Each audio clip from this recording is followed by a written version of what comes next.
a sua expectativa sobre o tempo da volta de Cristo determina como você vive o seu cristianismo.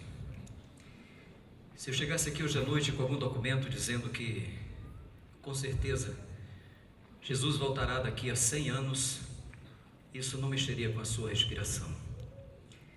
Mas se por acaso eu chegasse aqui com algum documento aqui do Centro White, com uma explicação de que esse documento esteve aí durante algum tempo e não foi descoberto, mas que agora chegou ao conhecimento de todos, e esse documento afirma categoricamente que Jesus vai voltar daqui a 10 anos, isso mexeria um pouco com a sua respiração. Talvez alguns projetos da sua vida fossem drasticamente alterados. Mas vamos esquecer essa parte aí. Digamos que eu chegasse aqui com algum documento muito seguro, aqui ao lado do pastor Renato, e ele um pouco nervoso, um pouco tenso, e pedisse desculpas em nome do White State para a igreja e dissesse: olha, não sabemos o que ocorreu, porque esse documento ficou escondido há tanto tempo, mas o fato é que Jesus vai voltar daqui a um ano. Com certeza, alteraria significativamente nossa respiração e os nossos planos e até o nosso comportamento. É muito provável que este culto não terminasse de maneira normal e que talvez antes do final do mesmo alguns saíssem já ali para fora e ligassem para a sua família e provavelmente esse culto talvez nem terminasse hoje à noite. Nós amanheceríamos aqui e talvez outras pessoas que estão nos acompanhando pela internet ouvissem essa notícia e se dirigiriam para este lugar e talvez nós fizéssemos aqui uma grande vigília e este sábado seria realmente um sábado muito especial. Eu estava participando de um almoço faz muitos anos e um rapaz de nome Josué, ao final do almoço, ele me trouxe um livro semelhante a este. Ele me entregou este livro, cujo título é O Conflito dos Séculos. Ele me deu esse livro enorme e ele começou a pregar para mim sobre a volta de Cristo. Ele me disse que eu deveria ler esse livro e se eu lesse este livro, a minha vida seria mudada drasticamente. Eu disse para ele que não estava interessado em mudar a minha vida. Eu estava com os sonhos nas minhas mãos. Aqueles dias eu deveria fazer uma longa viagem de meses. Como alguns sabem, eu sou marinheiro de profissão. Eu estava recém-formado, eu tinha apenas 22 anos, quando recebi este livro. E a leitura deste livro realmente alterou muito a minha vida. Eu fiquei sabendo ao ler esse livro que eu estava no meio do conflito dos séculos.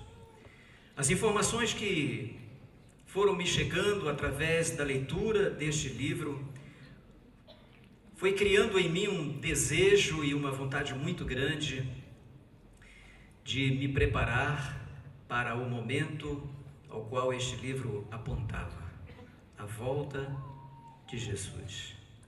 De repente eu me vi interessado em profecias, de repente eu me vi interessado a respeito do reino dos céus e de repente eu me vi interessado no retorno de Jesus. Descobri outra coisa. Descobri que uma coisa é estar avisado e outra coisa é estar preparado. Os céus podem se enrolar como um pergaminho, a terra pode ser sacudida como lençol, os mares podem se revoltar em 1000 tsunamis, mas se eu não estiver pronto, nada disso me aproveitará. É depois do meu preparo que virá o fim. O meu preparo pessoal é a mais importante profecia a ser cumprida. Sem ela, o fim será uma tragédia em qualquer tempo que aconteça. Há, porém, um detalhe a ser considerado. A vida é breve, e porque é breve, tem fim. Para quem é jovem, e eu era jovem naquele momento, 22 anos, o tempo parece eterno, nunca vai ter fim. Sempre haverá amanhã. Se algo der errado, haverá tempo para corrigir. Mas no fundo, todos sabemos que não é bem assim. O tempo passa e se acaba, enterrando sonhos, oportunidades e pessoas.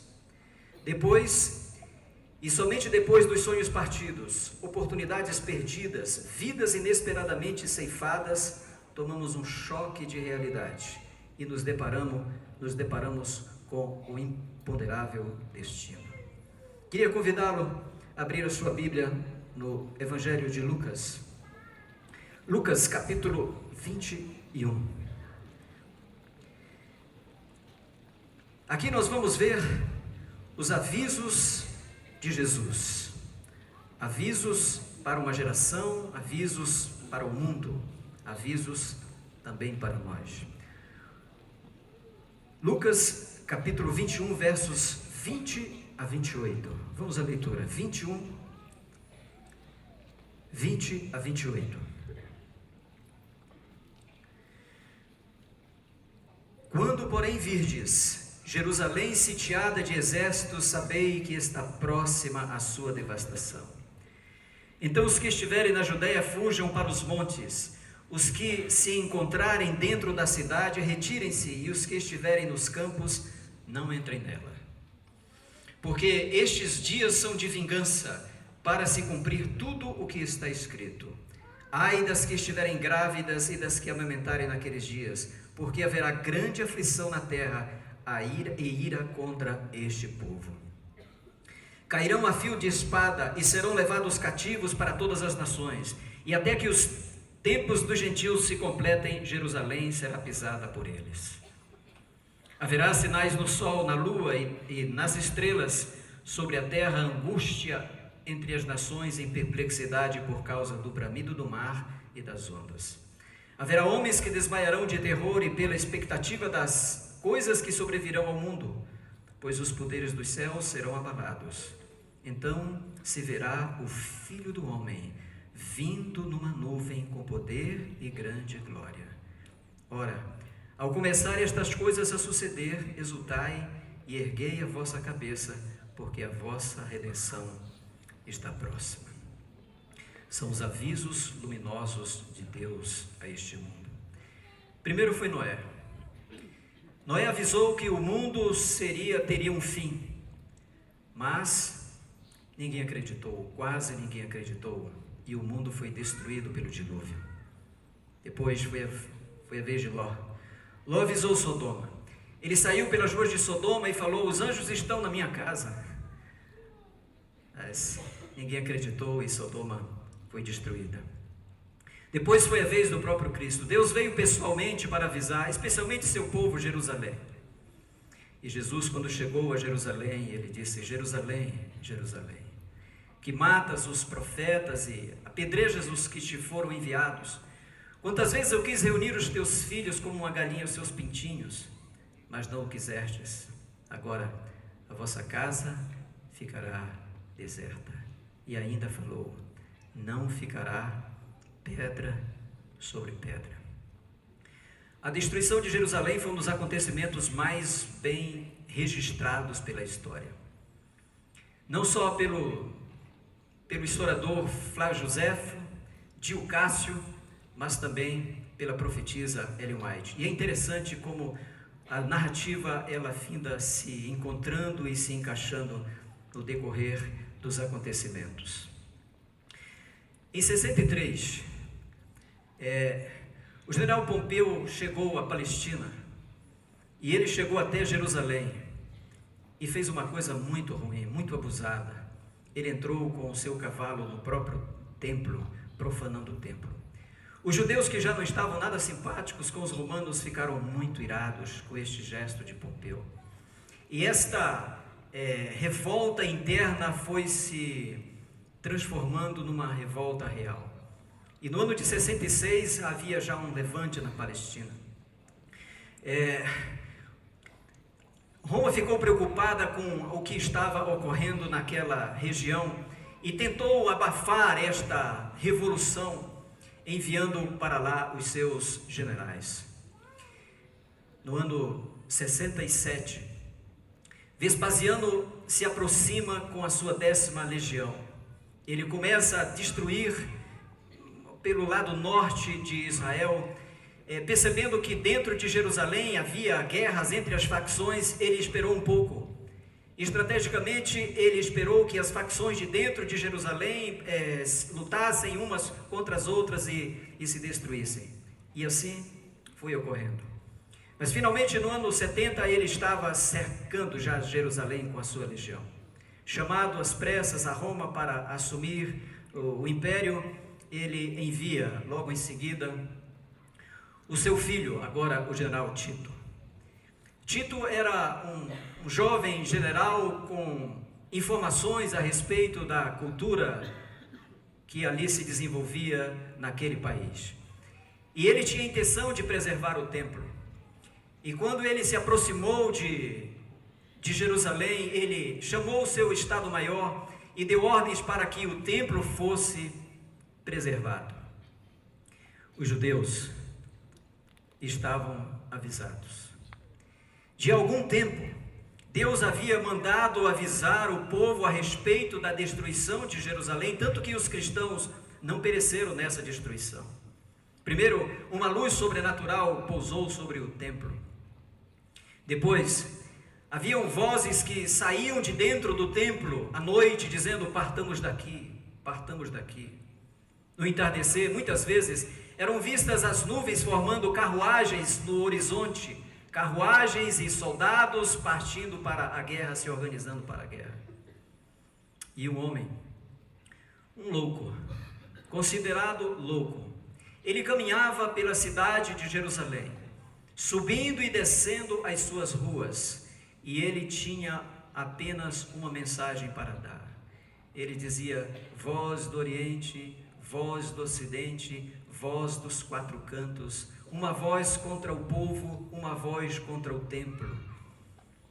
E ele subia e descia com essa mensagem lúgubre: uma voz do Oriente, uma voz do Ocidente, uma voz dos quatro ventos, uma voz contra Jerusalém, uma voz contra o templo, uma voz contra o povo.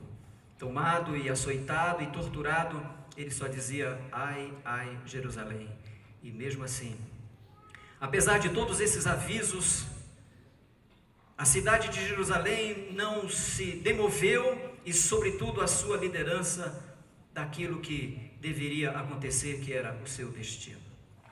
Finalmente, Tito resolve entrar na cidade. E ao entrar na cidade, ele encontra uma resistência que ele não esperava encontrar. Não era um exército organizado, não era um exército treinado, mas pessoas cheias de ódio e com uma determinação muito grande. Finalmente, quando ele consegue entrar, ele vai entrando e vai matando as pessoas. Os soldados vão matando todas as pessoas que vão sendo encontradas, homens, mulheres e crianças. As pessoas que estão lutando vão recuando para o templo, e o templo vai se enchendo de pessoas, e lá no topo ficam os sacerdotes, depois outros menos graduados, e finalmente as pessoas que estão lutando. Quando o exército romano chega na base da escadaria do templo, eles encontraram uma resistência muito inesperada. Eles não conseguiram passar por aquela barreira. Mas, por alguma razão, uma parte do templo começa a se incendiar. E os soldados agora têm uma vantagem a seu favor. E os judeus, quando olham para trás e veem que o templo está sendo incendiado, eles não têm mais outra alternativa. E alguns se jogam sobre as lanças dos soldados romanos, uns matam uns aos outros, e outros se atiram no fogo, e é uma tragédia. Ellen White diz que nas escadarias do templo descem sangue como água. Eles não esperavam terminar daquela maneira. Profetas haviam sido orientados, falsos profetas, para dizer que eles venceriam o exército romano, coisa que realmente não ocorreu. Finalmente, o templo vira uma fogueira. Por alguma razão, o templo toma um incêndio de proporção realmente muito, muito grande.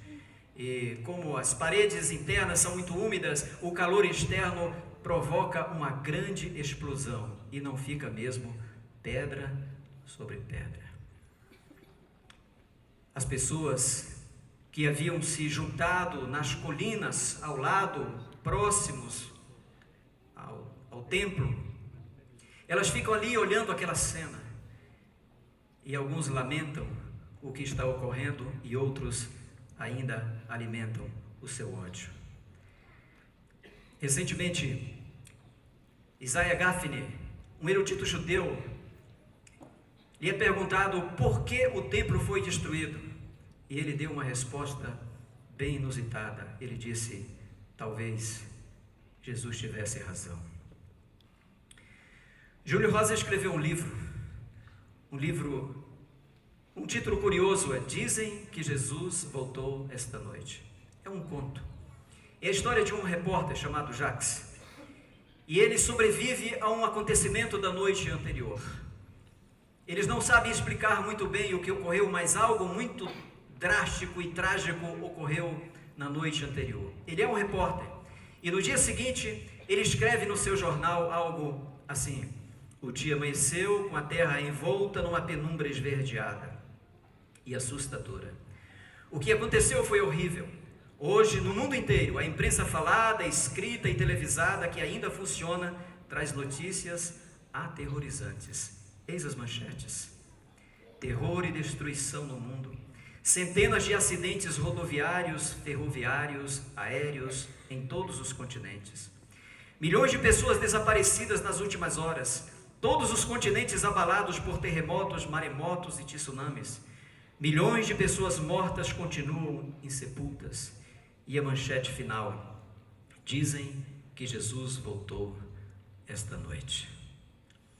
O que me ressoa, o que me borbulha desse emaranhado de ficções e fatos é a pergunta: e se Jesus tivesse voltado a noite passada, onde é que nós estaríamos? Eu sei que fica difícil nos organizar pela profecia e dizer: olha, Jesus vai voltar hoje à noite, Jesus vai voltar amanhã, Jesus vai voltar a semana que vem. Mas vai chegar um momento em que Jesus realmente vai voltar. Vai chegar um momento em que realmente será a véspera da volta de Jesus, e chegará um momento em que será o dia seguinte da volta de Jesus. E no dia seguinte, talvez caiba essa pergunta: se Jesus tivesse voltado ontem, onde você estaria hoje? Disse que Irã Edson, quando estava caminhando pelo milharal ali naquele fatídico 23 de outubro de 1844, alguém em tom de zombaria perguntou para ele ironicamente: irmão Edson, você ainda está por aqui? Não subiu para o céu? E ele respondeu: não, ainda não, mas se eu tivesse subido, onde você estaria? Por que será que tantas pessoas da minha igreja, que deveria anunciar a volta de Jesus, não estão ligando a mínima para a salvação de sua alma? Por que será que alguns não estão nem aí para os avisos alarmantes do fim do mundo e da volta de Cristo? Será que, por estarmos tão avisados, tão familiarizados com este assunto, estamos dizendo: eu já conheço?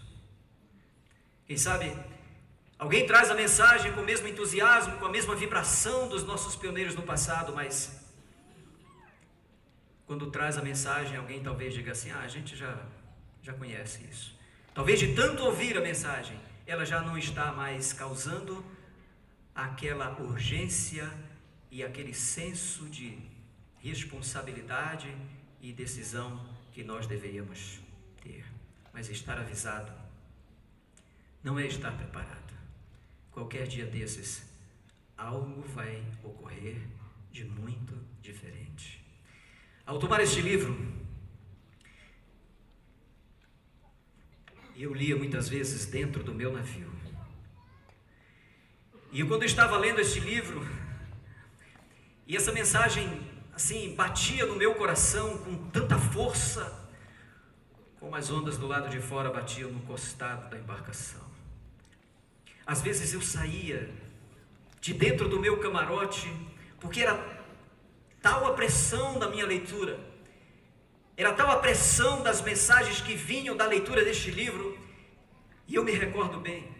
Às vezes eu saía do meu camarote e eu caminhava pelos corredores do navio em busca de alguém. Eu queria falar alguma coisa, eu queria desabafar, eu queria dizer algo Às vezes eu girava pelos corredores do navio e voltava para o meu camarote. E lá, olhando pela vigia do meu camarote, eu continuava sozinho, mas o coração muito acelerado. E eu me recordo do dia que eu li esse texto aqui. O livro que eu tinha era um livro parecido com esse, leitura ainda antiga. Eu me recordo perfeitamente o dia em que eu li esse texto. Logo aparece no horizonte uma pequena nuvem negra, metade do tamanho de uma mão. É a nuvem em que vem o Salvador e que à distância parece envolta em obscuridade.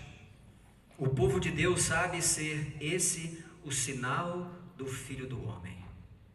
No solene silêncio eles a fitam, entanto que ela se aproxima da terra, tornando-se luminosa e cada vez mais resplandecente, até que se transforma numa enorme nuvem branca, cuja base apresenta a glória de um fogo consumidor, tendo por cima o arco do concerto.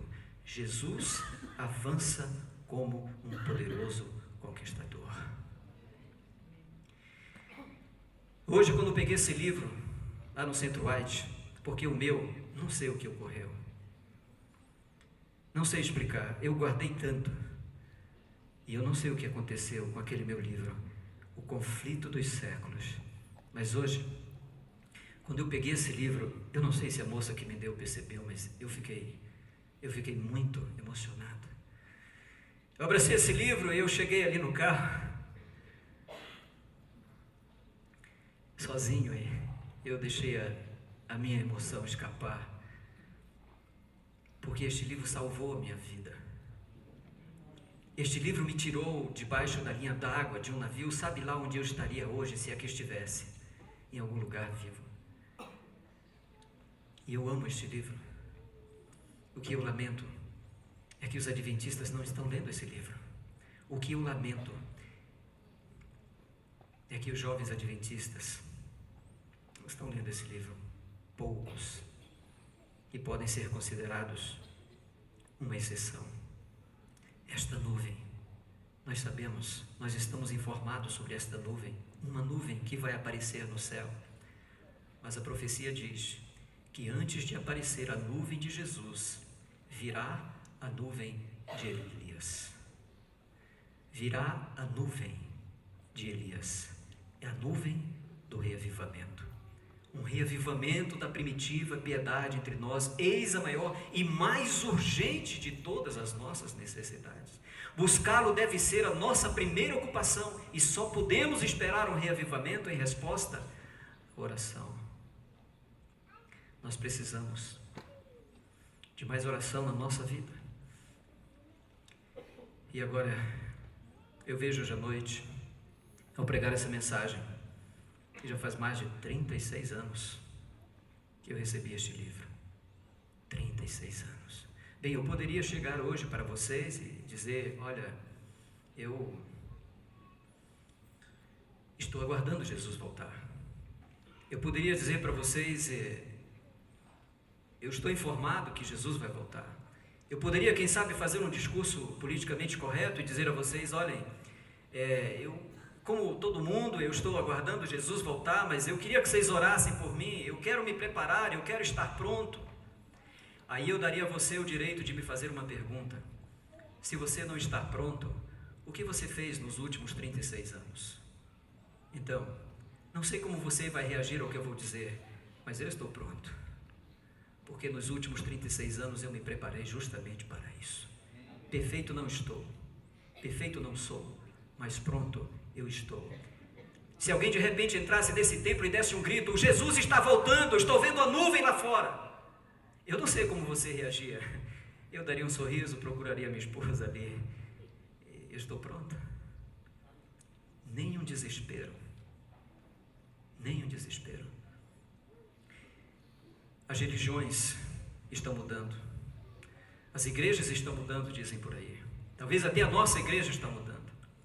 E eu aprendi com Leonardo Ravenhill e David Wilkerson, que não são adventistas, mas eu aprendi a religião de agonia. religião está mudando. Talvez Janete Nilma tenha razão quando fez a pergunta: a igreja está mudando? A igreja está mudando? Não sei se a igreja está mudando.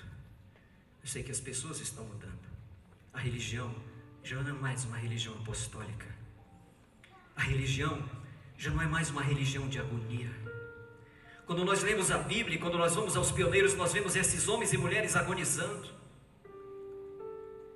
Quando nós vamos à Bíblia, que nós vamos à história, a nossa história, como nós nascemos, nós vemos homens, mulheres, jovens, crianças agonizando. As noites não são passadas em dissolução, as noites não são passadas em divertimento, as noites são passadas em agonia. Bem, eu hoje tenho 59 anos, mas eu tinha 22 quando essa mensagem bateu no meu coração. E eu aceitei Jesus, e foi uma conversão realmente que houve na minha vida. E você não tem ideia do que é ser um marinheiro, e do que é ser uma mudança, e do que é mudar dentro de um navio, Eu não escapei de dentro de um navio para outro lugar, fui ali. Eu não tinha pastor, eu não tinha conselheiro, eu não tinha um JA, eu não tinha nada, eu não tinha companheirismo. Éramos a minha Bíblia e eu. Mas hoje, talvez alguns tenham razão em ver que a religião está mudando, a igreja está mudando. A religião hoje é uma coisa de galera, é uma coisa de grupo, é uma coisa de curtição, é uma coisa de alegria, é uma coisa de festa. Eu acho que a religião pode ter tudo isso, mas não prescinde da agonia. Não prescinde das vigílias, não prescinde das madrugadas. Não sei se você está me ouvindo.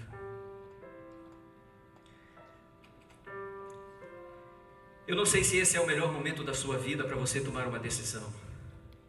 Mas eu orei muito a Deus nesses últimos dias, nessas madrugadas, visualizando esta igreja e dizendo: Senhor, não deixa ninguém sair sem decidir estar pronto.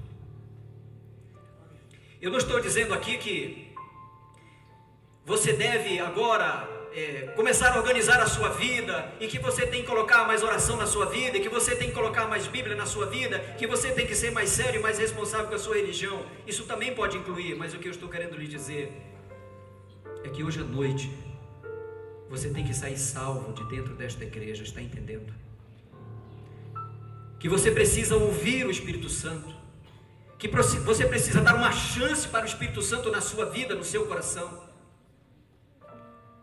Esta mensagem não pode ser dissimulada, sem ser ultrajada. Dia desses, eu estava numa igreja e me assentei no meio da congregação. Estava ali silencioso e eu estava tentando ouvir a mensagem. E o pregador estava indo bem na mensagem, a mensagem estava me tocando, mas ao meu redor havia tanta frivolidade que eu falei: Senhor, muito obrigado, porque eu não sou pregador, mas hoje eu sou pregador, e eu não sei o que está acontecendo no seu coração, mas eu estou pedindo a Deus que ninguém ouse sair daqui como perdido. Eu sei que Deus não vai interferir na sua decisão, eu sei que Deus não vai entrar aí no seu coração e violentar o seu coração para dizer: eu quero você no céu. Ele já violentou o seu próprio coração ao morrer na cruz por nós.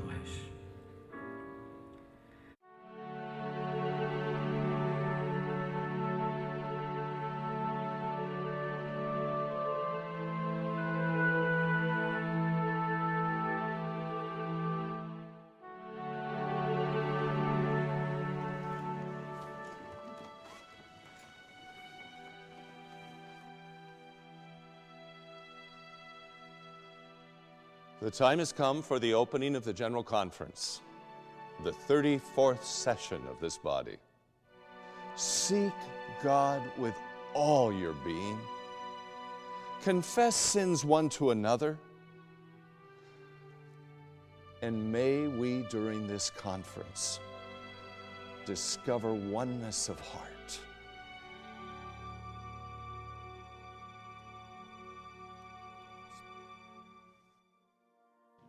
The light given me is that this people should stand higher than any other people on the face of the earth. We should be a loyal people, a people who will rightly represent the truth. Year after year, the same acknowledgement has been made. But the principles which exalt a people have not been woven into the work. God has given us clear light as to what we should do and what we should not do. But we have departed from that light. The Word of God should be our guide. Have you given heed to the Word? My writings should in no way take the place of the Bible. They are to bring you to that neglected Word, that you may eat the words of Christ, that you may feed upon them, that by living faith you may be built up upon that which you feed. If you live in obedience to Christ's word, you are eating the leaves of the tree of life that are for the healing of the nations. Let us right here at this meeting see that the converting power of God is essential. If we take hold of the Master, take hold of all the power he has given us, the salvation of God will be revealed.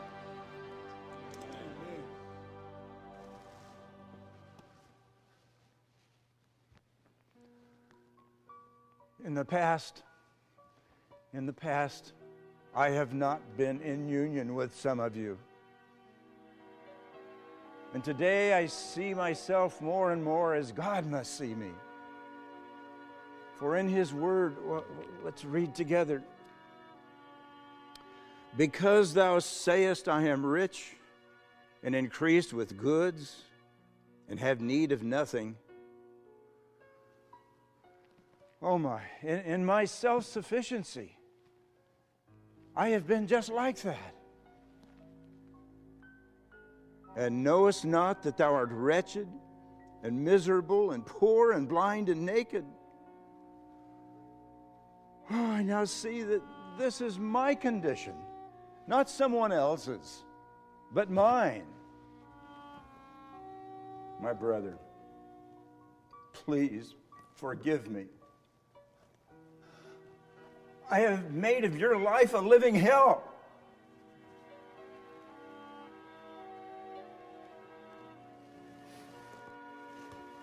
I have been arrogant. It is my fault as well. Please forgive me.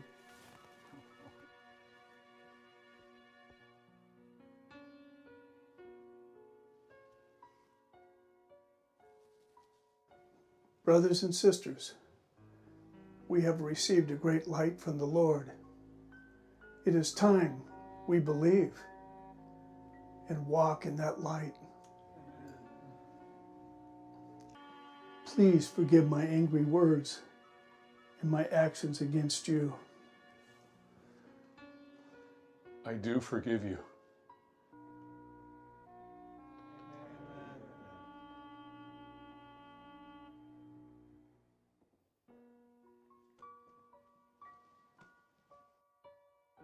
I must ask forgiveness of you. I am so very sorry. You are my brother, but I have not loved you as my own flesh and blood. I must ask God to give me the love for you that I profess for Christ. Amen.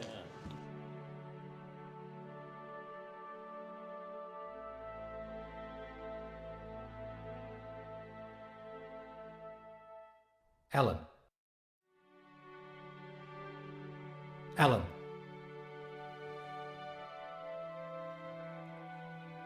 Where am I? You were in a vision. The Lord wanted to show you what might have been? What might have happened at the General Conference session? What I saw, it wasn't real? I'm afraid not.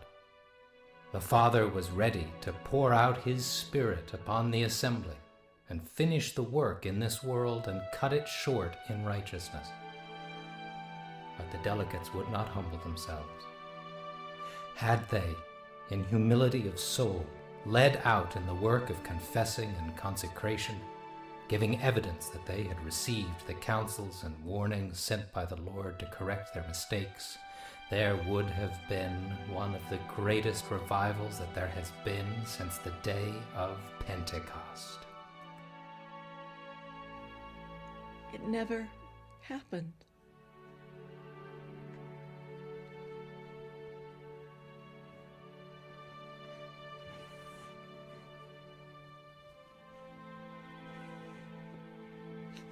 Ellen White was heartbroken because I revealed to her that within the past history of the Seventh-day Adventist Church, God was ready to return to earth and take His children home, ending this long night of strife and sadness. But, like Israel of old, you refused to enter Canaan. You would not follow after God and trust in Him. You became a rebellious people. The Lord's messenger has been witness to the glory of heaven and has experienced the joy of walking with Jesus. This is why her heart was broken.